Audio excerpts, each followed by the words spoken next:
Okay, so it's the 23rd of December. Today I have to do my Christmas shopping. I'm only shopping for one person, but I've left it late. Having said that, it's not as late as I normally am. It's normally Christmas Eve when I go, so I'm a day ahead of my usual customary course this year.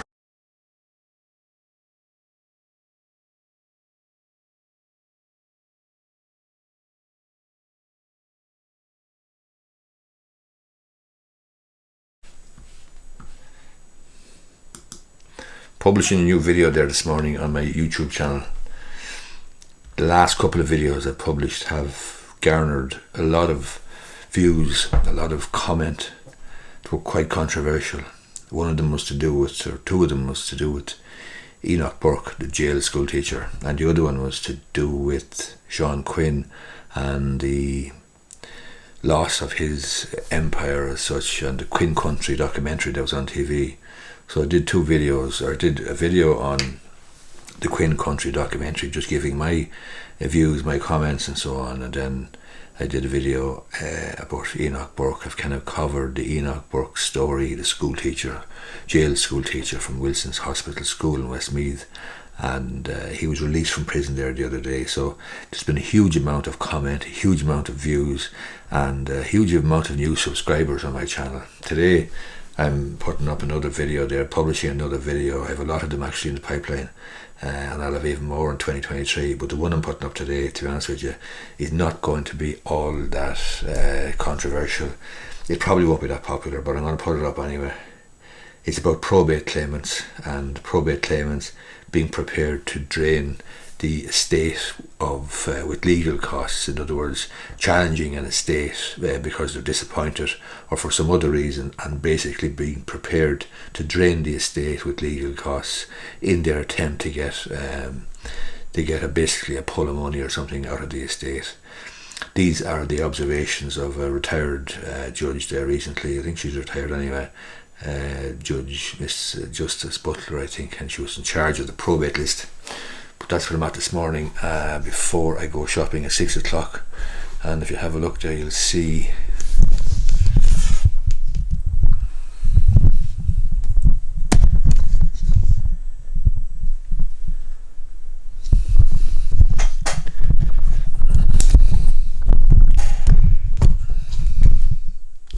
so that's my YouTube channel, and as you can see outside, it's black dark. It's 6 o'clock in the morning.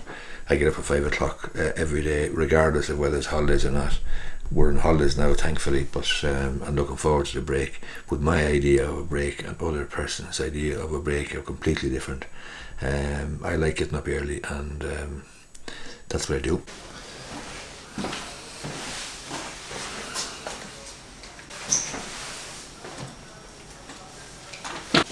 Completely shit morning.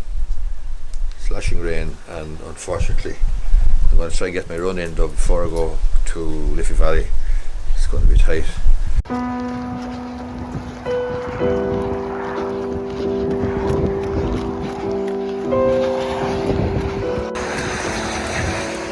Shock that bloody mark.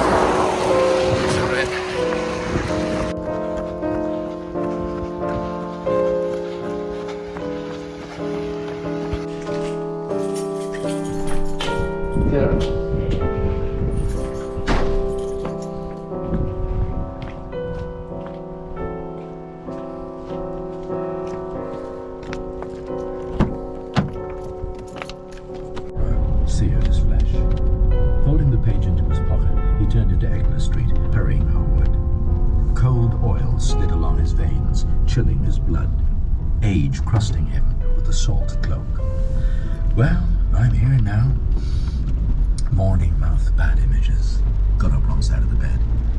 Must begin again, those Sandows. There's two businesses down here now on the right hand side. We're just going into Enfield, and both of them I have owned or own. One of them is far easier way to make money than the other. The first one is this one. I was here 20 years ago on the petrol station. It's Apple Green now. It was Shell when I took it over from my dad and developed it and so on.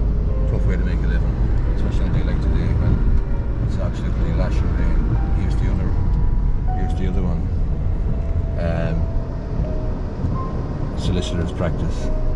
Easier way to make a living, far easier. Don't have to worry about the weather as well. And selling information, selling knowledge, selling expertise is a great way to make a living. It's far easier than selling petrol or cigarettes or diesel or doing car washes. Why? I said. What's wrong with them? I said. Proud, rich, silk stockings. Yes, Mr. Bloom said.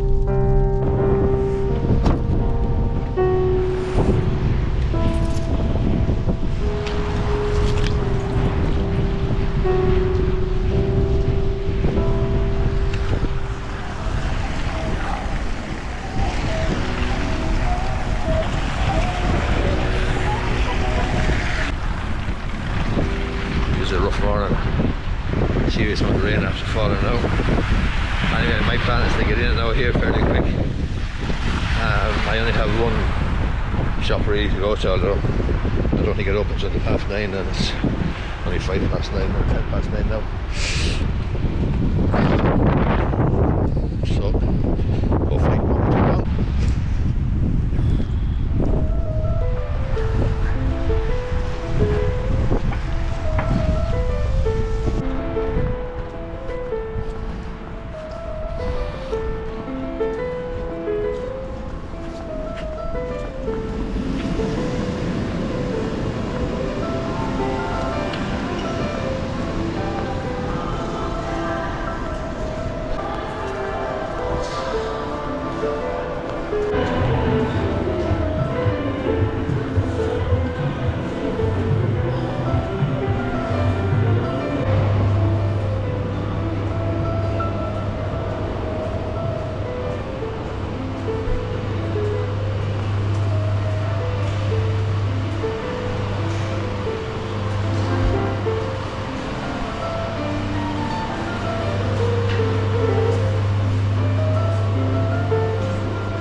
Could do with a bit of face care, I think.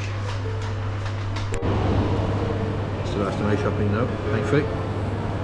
Nothing else to do, so in and out, very surgical, very professional. That's how I operate with the Christmas shopping every year. So it went well so far.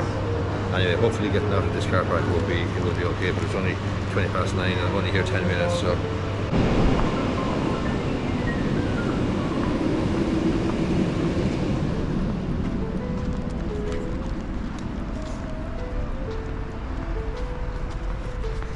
That now was surprisingly easy, surprised how easy it was.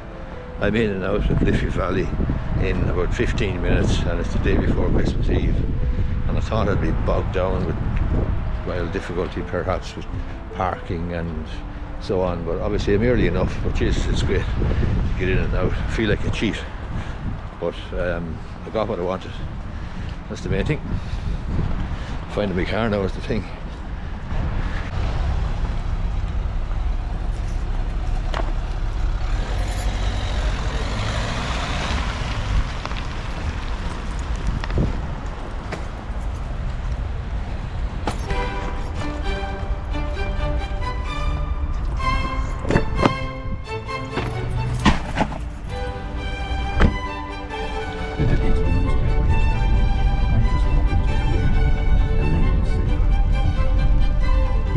No, Mr. Bloom said. Make it up, please. I'll call later in the day and I'll take one of those soaps. How much are they? 4p, sir. Mr. Bloom raised a cake to his nostrils. Sweet, lemony wax. I'll take this one, he said. That makes 3 and a penny. Yes.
Negotiating tips. Some people, like my mother, love negotiating and have done so all their life. Some people, like my wife, hate haggling. I think people like this feel it is insulting to the other party, but often the other party expects you to haggle or negotiate. And I'm doing one of my projects, or my project this Christmas actually, is quite an ambitious one, and it's to do the audio, redo the audio for my book, Buying a Property, Buying a House in Ireland, a step-by-step guide by a builder solicitor. That book sells really, really well in paperback, Kindle and audiobook. But the audiobook I got it done. I commissioned a guy to do it, sort of a professional voice actor or a voice guy on Audible, but he's English, and quite frankly I've nothing against him, and he did a good job, and this book sells really well. But I think people would like probably to hear from me. I wrote the book, it's my book, and I do obviously a lot of YouTube videos and so on, so I would imagine there's people who buy the audiobook on Audible who expect to hear me. So I'm trying to fix that now. It's a big enough project, quite frankly, and maybe a bit enough more than I can chew, but I've just started it and I'm on the first chapter. So the book is on audio, anywhere audiobook, it's on